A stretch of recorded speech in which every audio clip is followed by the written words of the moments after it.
Austin's brothers could have died at different points in the past 9 months. As a result, Austin found he had a new appreciation for life and family.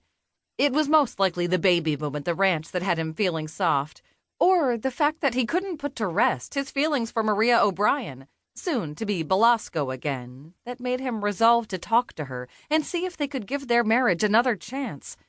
He missed her, and he was still scratching his head over what had happened to make her walk out. Sure, they'd been through a rough patch, but wasn't that true of every relationship?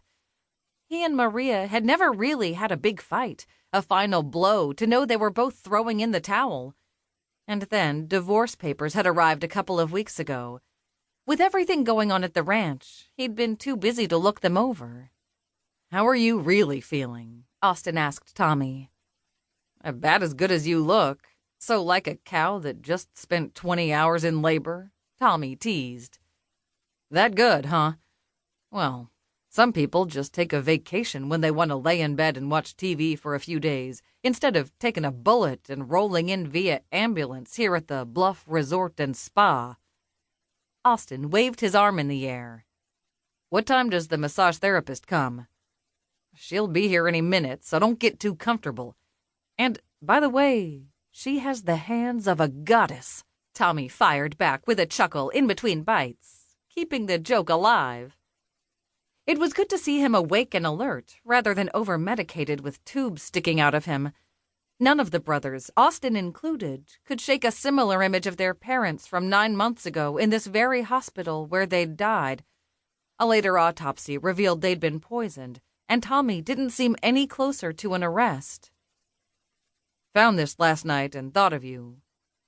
Austin fished in the pocket of his shirt for the plastic badge he'd worn when they were kids. He pulled it out and tossed it onto the tray table.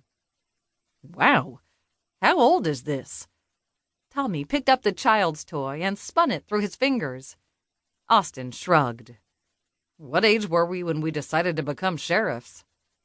"Couldn't have been more than 9 years old, right?"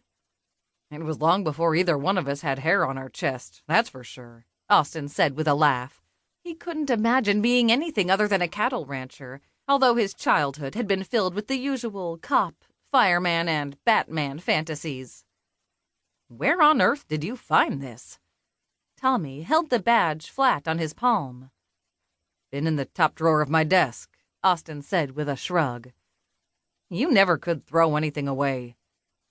Tommy examined the toy. "Good thing you went up north to that fancy school instead of law enforcement. I'm pretty sure your accounting skills are needed at the ranch more than your rifle acumen." Going to a school in the Northeast had netted Austin the nickname Ivy League. "Between you and Joshua, I figured the family was well represented in the badge-toting department," Austin said, referring to his brother who had left the ranch and moved to Denver to pursue a career in law enforcement. He returned over Christmas to take his rightful place alongside his brothers and had the toughest time adjusting. Austin's cell buzzed. He fished it out of his jeans pocket and checked the screen. The text from his oldest brother, Dallas, read, "Another calf is sick. Putting her in the pen." "Everything okay?" Tommy asked, his gaze fixed on Austin's phone cover. "Fine. Got some kind of sickness moving through the new stock. Half a dozen calves are isolated and under quarantine. Vet can't figure out what's going on, and we're taking a wait-and-see approach for now. Hoping it doesn't get any worse," Austin stated. Tommy didn't look away from the honeymoon picture of Austin and his wife that she'd had made into a phone cover. Soon-to-be ex-wife, an annoying little voice in the back of his mind corrected. The look on Tommy's face sent 1,000 fire ants crawling up Austin's spine. "What is it?" he asked. Tommy took a minute to speak, and when he did, he fixed his gaze on a spot on the wall behind Austin. More reasons to be worried. "Hey, Ivy League, do you remember Deputy Garrettson?" Tommy finally asked. "Yeah, sure. Why?" Garrettson was a year ahead of Austin in school, so Dallas knew him better. Austin was the second oldest O'Brien.